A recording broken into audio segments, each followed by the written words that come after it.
Today we have Saurabh sir. Saurabh sir is from the first batch of IIM Lucknow, 1985 to 87. That was his batch.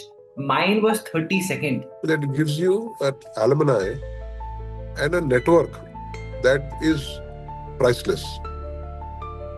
Now, for everybody can't go to IIM Ahmedabad or Bangalore or Calcutta or Harvard or Stanford, but everybody can create a network. Welcome, sir. Saurabh sir is also part of Sabhyata Foundation. Has had a long career in corporate as well. And welcome, sir. I'm hoping that you are doing well. So much Thank to you so much. Thank you. It's a pleasure to be talking to you. And yes, IIM Lucknow does strike a very common and an emotional chord. And I hope we have a great conversation going forward. Thank you so much, sir. Absolutely thrilled and excited to have you. Sir, my first question is the very obvious question. What was it like in 1985 to study from a top MBA college? I think at that point in time, there were not many MBA colleges also. So what was it like to pursue MBA back in 1980s? So, in the 1985, when I finished my engineering, it's not like MBA was unknown. It's just that the best colleges of MBA were IIM Ahmedabad, Bangalore, and Calcutta. And most of us who did our engineering from good schools as well would move abroad. And there was a huge craze for the UPSC exam, especially in North India. And then there was a third set of people who would try and pursue their MBA. So apart from Ahmedabad, Bangalore, Calcutta, there were schools like Bajaj in Bombay and NM and a few others. I'm not too sure, but there were three schools in Bombay that were pretty good. The Chandigarh FMS, Delhi University Faculty of Management Studies. So there were about, let me put it, there were about 7 to 10 schools which were considered to be good colleges to go to, symbiosis. Uh, then came IIM Lucknow, and I belong to Lucknow. Okay. So I was very happy and I was very excited. Not that I targeted to go to IIM Lucknow, it's just that each of the IIMs had their own filtration process, and I had no desire to study in India. I had got a scholarship abroad, and I was all set to go out to the country to do my MS, like many of my batchmates did.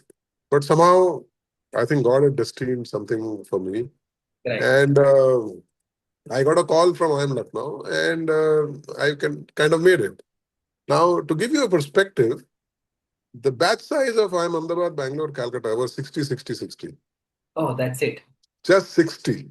So there were 180 students, and our batch was 30. So there were 210 in all of the country graduating out in 1 year.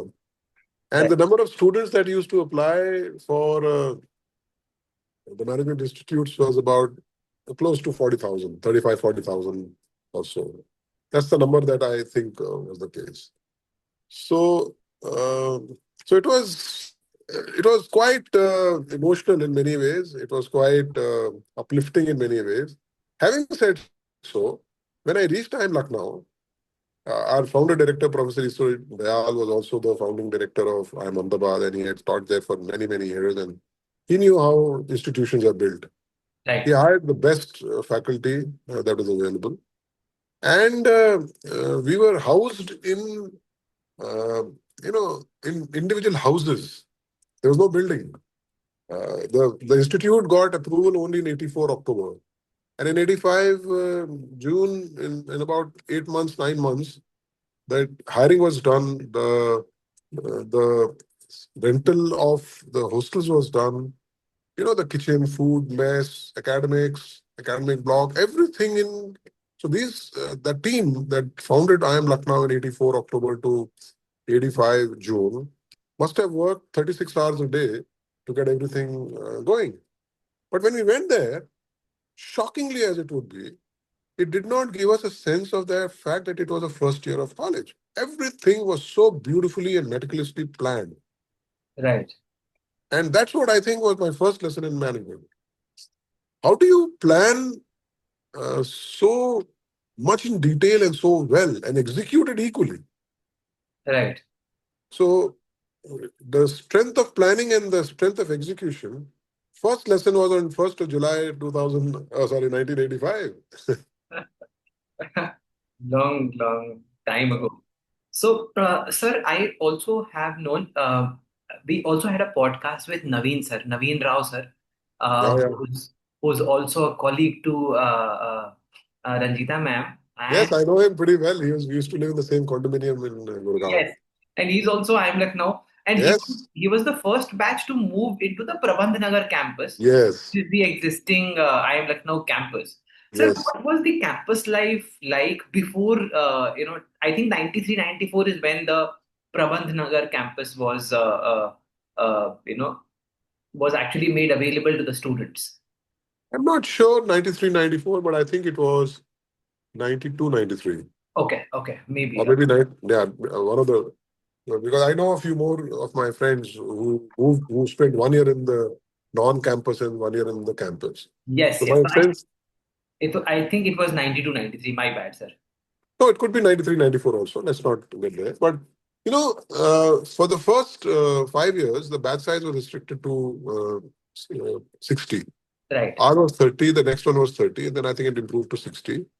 And what it did was there was a government academic block or a government building which they hired a couple of floors. So our academics, so we needed just two classrooms essentially in the first year, and in the second year when you have electives and they were you break down into different things, then maybe you needed another two, three more classrooms, and then of course the staff and the academic faculty. So they'd hired a couple of floors, and there's a beautiful building called Giri Institute, not too far away from where we lived. And there were about maybe six or seven individual large houses. right, So it's like a plot with ground floor and first floor being built and three, four people staying on the. And we were two to a room in both the years. And for unlike current system, which may allow you a single room, but we were sharing a room. So if there was a house which had four bedrooms and four bedrooms on the top, that house would be premium because it could take eight bedrooms into 216 people. But I remember we had four houses that we had taken on hire. One of the houses where the dining room was the mess, and all of them were within 500 meters of each other. And so we would walk down to the mess, have food. Now, I must confess that in the first year, one thing that did not happen, which otherwise happens in a regular institute, was that you get friendly to your first year hostel mates. right, Now, typically, hostel will be, a couple of hundred people. And so you'll make 25, 30, 40, 50 friends in the first year itself. In right, our case, the first year students were between 6 and 8, right, because one house basically had either three bedrooms or four bedrooms.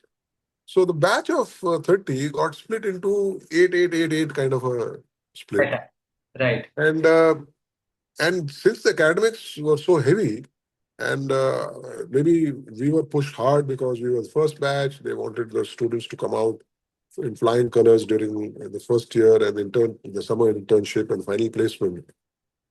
So I think the professors were extremely tough on us. A small batch, 30, you will know within the 1 week, you will know which guy is what name and where does he sit. And if you miss the class, there is no way you can escape the professor, because the professor will identify you and say, hey, where the hell were you? So right, we almost had 99% attendance. And uh, that meant reading 60, 70 pages of case studies and studying for the next class. right, And as a result, we had very little time to bond with other hostel mates. right, The fun came in the second year when we hired a building which was a working hostel of the government of UP, and right. there were about 20 odd rooms there, 15 odd rooms there. And then all the first year students who came to second year got double sharing, and so the entire second year our batch was together, Got it. and that's when the real bonding started, and we got to know each other better personally, and it was fun. Sir, are you still connected with some of your batchmates from All, all of all. them? Yeah, a handful. There's 30 of them, man. I mean, why would you be disconnected? That Yeah, is there are one or two who moved to the US, and I think they've got incommunicado. But otherwise, at least 24, 25 of them. We have a group. I am Lucknow in 1987 WhatsApp group. We that is so amazing because in my batch I had 458 people, but I'm not connected with even 20 of them. So maybe that's also a lesson to learn from people like you as to how do you stay connected in a world which is completely digital, and you have a lot of things to do on the web. Staying connected and nurturing these relationships also, I believe, becomes very important. I think because the first year we had a lot of butterflies in our stomach. Right. Um, uh, we were the first batch. We all knew that while the name of IIM's tags is there, ABC were very, very, very senior brothers, So we were all scared. Where will our summer training be? Where will our final placement be? And our summer training indeed wasn't the best. The best of the institutes didn't show up there, but we managed to get more than 100% of the placement for summer training. But we were very, very happy, and I think our placement cell, the professors and the people who worked in the placement did a tremendous job. Let me give you a thing. The HLL was always number one, day one company, irrespective of which institute. Right. They came, they picked up one person, just one. And second day, I think was Godrej. They wanted mechanical engineers and MBAs, and they picked up two people. And third day was a series of companies which came and they had two-stage interview. And so in a normal scenario where placement now begins in PPO and day minus, day zero and day minus one, day two, we had only two placements, no, three placements. And we were all on tenterhooks. But the moment day three happened, the floodgates opened. So many companies came, and Asian Paints, where I got my first break, Right. was four people. There was Exim Bank, and then many, many, many came, and everybody got placed well. Got it. So, So sir, back in that 1985, 87 era, how was the mindset with respect to MBA? Right now, a lot of people, want to do it because there are not a lot of career opportunities, especially with respect to BBA, BCA, BCom, etc. What was it like at that point in time? Would people aspire to go to an MBA? Want to understand how the mind shift has happened over the last 30 odd years. see, I think in the mid 80s, the career choices were as follows. Grade 12, if you're a bright student, be a doctor, be an engineer, be a chartered accountant, be an architect. And legal studies, which has now become so prominent, was considered a route for people who didn't know what they wanted to do and became lawyers by default. So once you have doctors and blah blah blah, and chartered accountancy was anyway you had to do your graduation and move forward. So when you finished your graduation or post graduation, the career options were if you're an engineer, work in a PSU or in some private company, or go abroad. You're studying abroad, uh, and uh, uh, and building your dollar dream or American dream was a very, very big thing in those days. But it was limited to people who could go abroad. The second big thing that people who stayed back in India was the government service. And within the government service was UPSC, number one. Number two were PSUs, whether it was Steel Authority of India, Air India, or Indian Oil, and many other. And then there was a third one who neither wanted to do one or wanted to do two or could not get into one or two, but was a private sector. The private sector was very, very tiny. India liberalized in 91. We are talking of 6 years prior to that. So the private sector was small, but it had brilliant organizations. Uh, there were very few banks, but there were a lot of manufacturing companies, there were a lot of FMCG companies, and they hired the best talent. So, given this, given the number of private sector companies that were available, and given the number of MBAs that were available, it was a very niche, sought after, and people knew that if you did your MBA, you could make a pretty good career. Consulting was very, very small. It had just started coming, very, very small. Foreign banks were very big, but consulting was very, very small. Right. So I would be wrong to say that MBA was not aspirational. MBA was aspirational. People wanted to go to the private sector. And with an MBA, it did not close your avenues to go abroad. Even a lot of my batchmates, many of them went abroad. Many, many of them. The Got tech sector was opening up. The technology sector was becoming good. And therefore, many of them moved after their graduation and MBA, moved into tech side and became project managers and moved forward. So I think MBA was always aspirational. Maybe from the 19 uh, early 80s or maybe even late 70s, there were green shoots of MBA being desirable and wanted, not just by the students but also by the industry. Got it. Sir, it has been, 41 years now. Um, might seem like, just yesterday, by the kind of enthusiasm and excitement that you're bringing into the conversation. It Mhm. just seems like, you are just reliving those days while you're also describing. Absolutely. You got it right. Yeah. So, sir, I want to understand how did things pan out for you after joining Asian Paints? How's the career been so far? How did you pace it?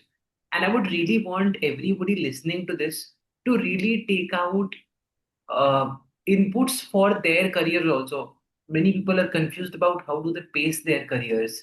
I think it really is required from veterans like you to guide such people who are very confused in their journeys.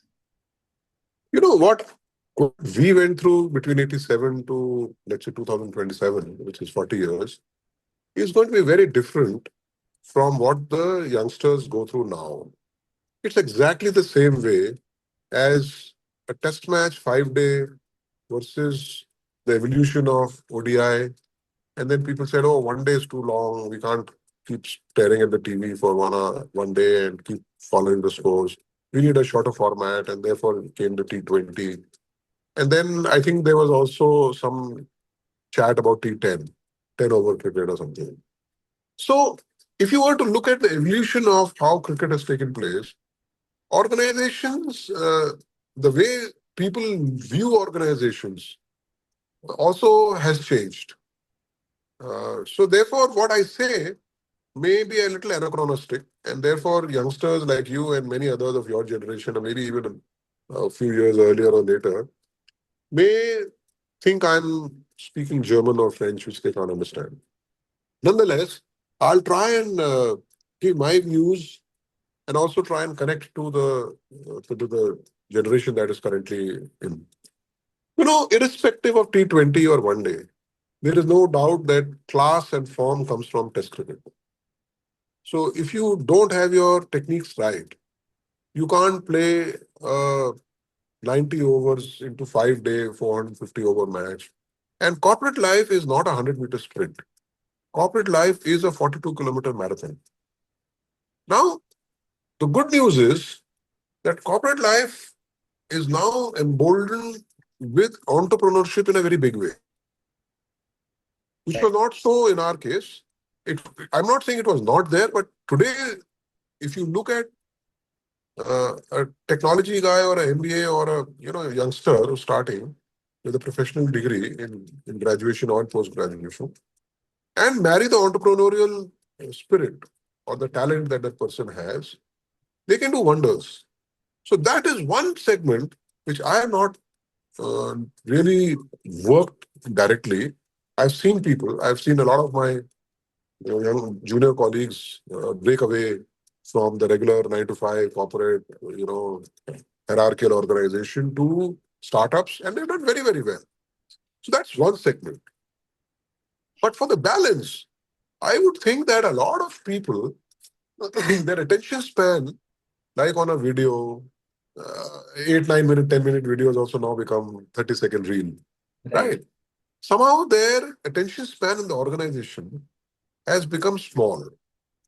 They are living in nuclear families, and therefore they are treated differently. And therefore, it's an extension that if there is a slight mismatch between you and your supervisor or a culture, rather than try and adapt to the situation, they try and exit.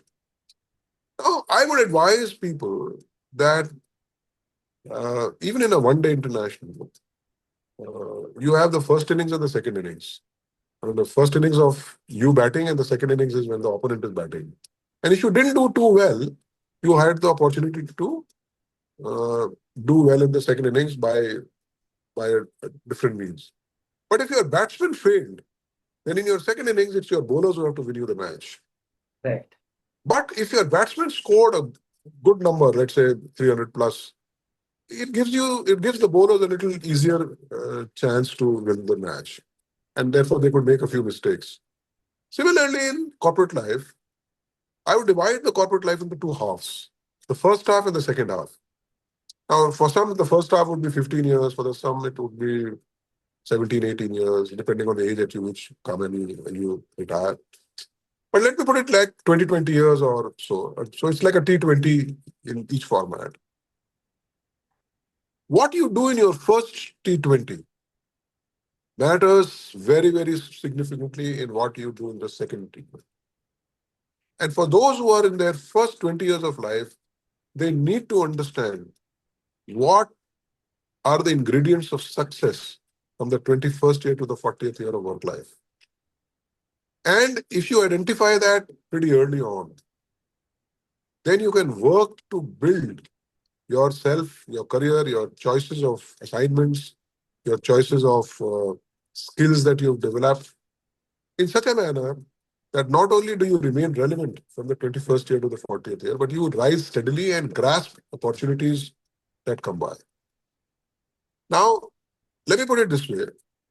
For somebody who completes 30 years or maybe even 25 years and is the head of an organization, he's a CEO of a large billion-dollar organization, to somebody who is not even a CEO, not even a CXO, but at the third level, the stakes are 1:10 financially. The stakes are additional 5 to 7 years, 8 years of work life. And the stakes are of managing challenges and environments where complexities are in the region of 1:10 or maybe 1:20. So Right. you are in a different orbit if you play your first 20 years well. And therefore, be clear what you want to do and how should you pace your first 20 years of work. What roles? Typically, people quit a company not because there is a great offer that has come to them. It's because they are unhappy, they're dissatisfied with the role. The moment you quit a company because you're dissatisfied, anything that you look outside is likely to look very rosy and green. And you don't have the emotional maturity to evaluate what you are going to, then you're going to land up into a not a great move. 2 or 3 such bad moves could potentially mar your first 20 years of building. So like you are 2, 3 years old when you start going to pre-prep or whatever that nowadays, you know, and then you start working at 23, let's say on an average, you have 20 years of education. Got it. Similarly, your next 20 years is to climb the summit. If you don't prepare yourself well with respect to kind of jobs, kind of skills, leadership capabilities, management skill, management aptitude that you have, you will not be able to climb the summit. You may be able to climb a 6,000-meter summit, but not a 8,800-meter summit. Right. So, sir, looking at the last 40 years, what are the companies that you have associated with, and which one do you think really shaped your career, and why do you think so? See, my first company was Asian Paints. Right. I spent about 12 years there. And to my mind, That was my uh,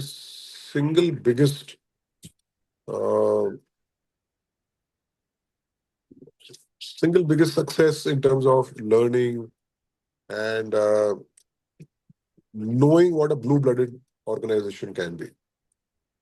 A blue-blooded organization is somebody who can remain people-focused, growth-focused, not just growth of the company, but growth of its all the stakeholders, including its employees. Right. It became a market leader in 1967. It continues to be a market leader in 2026. And more likely than not, it will continue to be a market leader till 2067. Very, very few organizations will have remained as market leaders for 100 years. Right. And the quality of talent that it attracted and it retained, it automatically flushed out uh, people who are not in the organization culture fit. The power of organization culture is felt when you work in companies like Asian Paints. Normally, it's very difficult to describe what is the culture of an organization. And therefore, I think those first 12 years of my life were an absolute phenomenal start to my career. And I remain grateful that I worked there. The second stint that I had, which was, I think, is memorable, was PepsiCo. There was a time when many of these American companies like GE, Coke, Pepsi had started getting prominence. And initially, when all these companies formed, they take people from company A, B, C, D, E, F, and therefore you have, if you look at the employee status of, let's say you look at the employee status of Asian Paints, they would have started their career in Asian Paints, and 10 years later, 15 years later, 20 years later, the entire hierarchy would be that they worked only in one or maybe two companies, which is Asian Paints, or maybe one company prior. But Right. companies like Pepsi, Coke, Genpact, G, if you look at their employee list, they would be almost 95% of the people who would have worked in at least two or three companies in the past. And therefore, their organization culture takes time to assimilate and build to the parent organization culture. So when I joined Pepsi, it had already been about 10, 12 years in India. And I think that was another brilliant organization. Our chairman, Suman Sinha, as he was popularly called, he built a very high-performing culture, people-centric. It was not a hire and fire company as many people would think it to be, but it was very high stress in terms of performance. We were a distinct number two compared to Coke, and our aspiration was to be market leader in India, and we almost achieved that, almost. And therefore, the kind of roles that were there, the kind of HR practices that were there, the kind of people that were there, very, very mentor-mentee relationships. I had two supervisors in India, and both of them I respect so much that I give a lot of my credit of well-being, corporate well-being to them. So that's about 17, 18 years. And then I think another good stint that I had was in the Hindustan Times. And then the last 5, 6 years with Dalmia. So working in a promoter company, so I had started my career in Asian Paints, which is a promoter company. I'm ending my career in the end of this month in another promoter company. Vastly different. Asian Paints was very managerial, not as much entrepreneurial. Talia Cements is very managerial, a little bureaucratic, but also has a lot of room for entrepreneurship. And therefore, each type of organization, I think, helped me shape my life and thinking. And it gave me a diversity of experiences. But clearly, Asian Paints and Pepsi would be number one, number two. That is, I think, very amazing, sir. And also, it also highlights one very important element, which is people, from the era, from the time that you've been, really believed in doing something for a longer period, till they completely absorb and learn everything that is there to learn. While, a lot of people in the current generation are also running out 6 months, 8 months from jobs. without realizing whether it can add value to their journey, to their, I think that's also something which I'd really want to highlight. Sir, True. I going, also made mistakes. So yes, it's not like my corporate career was blemish free. But and that is the reason why I say uh, you need to be very careful in selecting the organization. Do a lot of research on the corporate culture of the organization. People normally think of location, role, money, and perhaps one or two more factors. But what does it add to you as a manager, the new role? And how good is the organization culture in general? Because bosses will change, peers will change, subordinates will change. But is their organization a strong people-centric organization, or does it make just nice talk and leave it like that? fair enough. Sir, if I, you know, if I cannot, but if you were to get an opportunity to go back, 40 years and maybe correct a few things in your journey, or maybe not correct, but maybe improve a few things in your journey, what would those be? When you look back, you may think like, okay, this is something which I might have done differently. This is something which I might have done better. What would those things be? See, one of the key things that I think I could have done very differently and been better is in the area of networking. Right. And corporate life, see, what does Harvard give you? What does IIM Ahmedabad give you?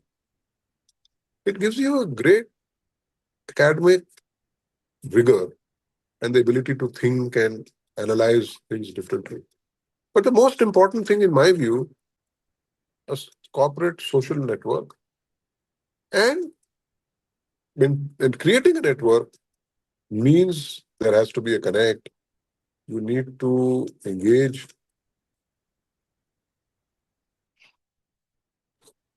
and remain connected. With the mobile phones, with travel so frequent, it becomes a lot easier. In our time, it was not so easy because once you leave, then people leave, and then the mobile numbers also would change in those days. LinkedIn was not so easy to remain connected. But for the first 15 or 20 years, remaining in touch with everybody was not always easy. But today, I think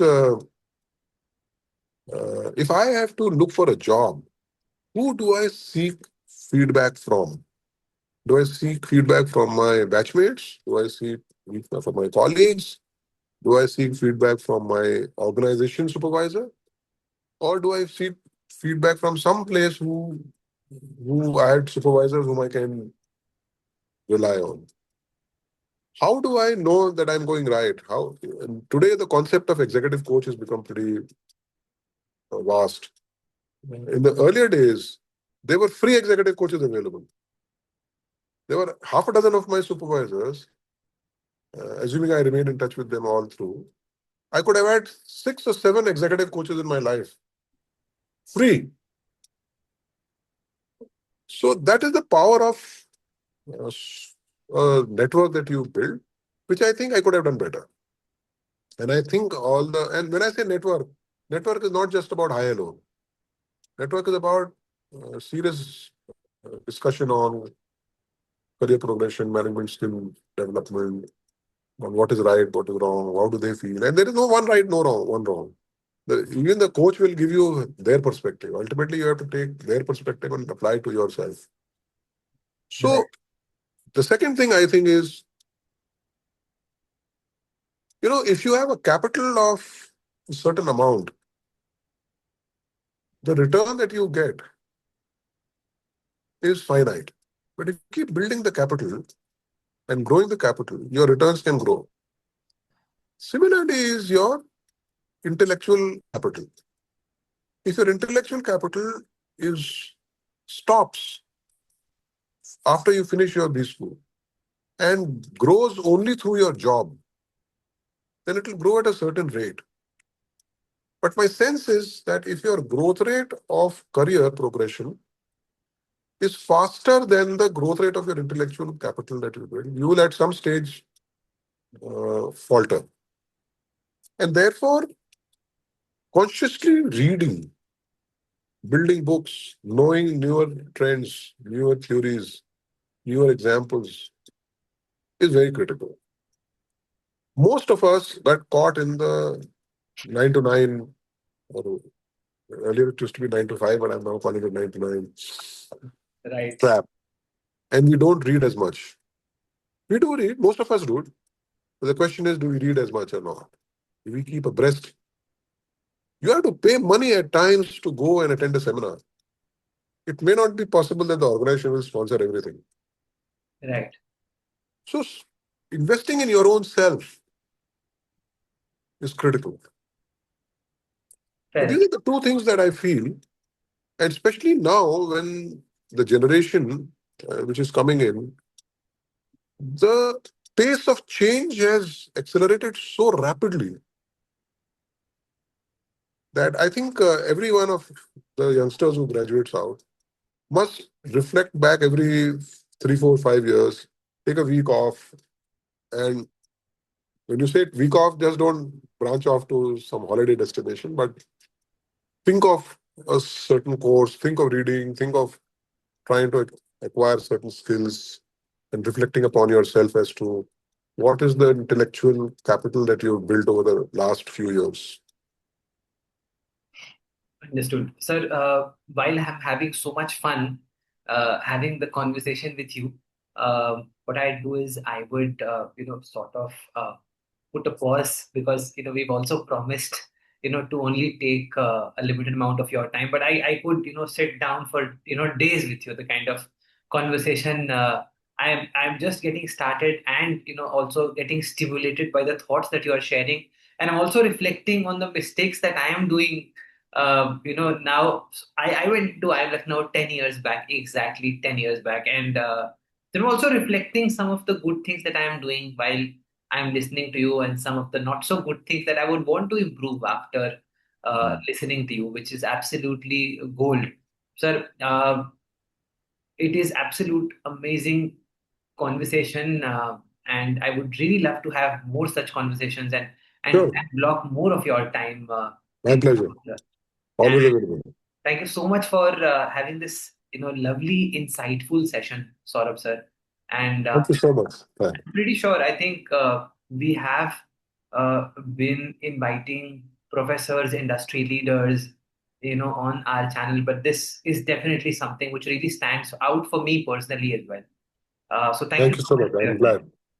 And Thank you so much. thank you, sir. Thank you for being here and kindly allow me to connect back with you and take more wonderful. Of course, of course. At any time.